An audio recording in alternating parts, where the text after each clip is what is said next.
Il n'y a plus besoin de censure puisque la quasi-totalité de la profession s'auto-censure.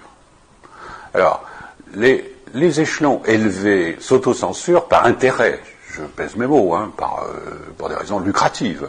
Il ne faut pas jouer aux innocents, il y a de l'argent à gagner. Quand le présentateur de la matinale d'Europe 1 est payé, je rappelle le prix, mais je ne voudrais pas dire de bêtises, mais je crois que c'est 38 000 € par mois. Ça vaut quand même le coup de raconter n'importe quoi, à ce tarif. Bon.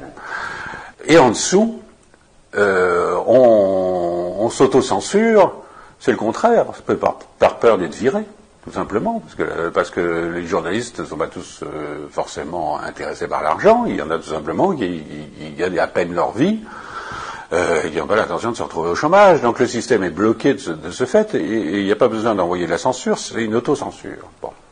La deuxième chose, c'est que le système est plus efficace dans la mesure où il y a le copier-coller, pourrait-on dire, c'est-à-dire la reproduction sur des sources apparemment diverses du même discours.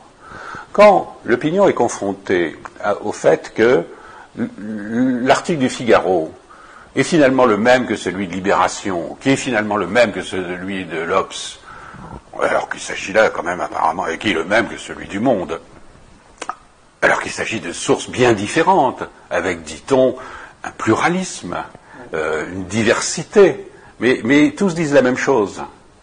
Et donc le public se dit c'est la vérité, puisque des organes aussi différents l'un que l'autre disent la même chose.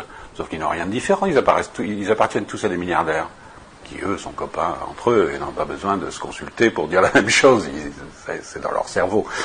Donc, à l'époque, quand l'ORTF disait quelque chose, vous aviez l'Express qui disait le contraire, vous aviez l'Humanité qui disait évidemment tout à fait différemment, vous aviez le Nouvel Obs qui était un journal qui pensait différemment, Le Monde dirigé par M. Beuve-Méry n'était visiblement pas gaulliste, etc. Donc là vous aviez une vraie pluralité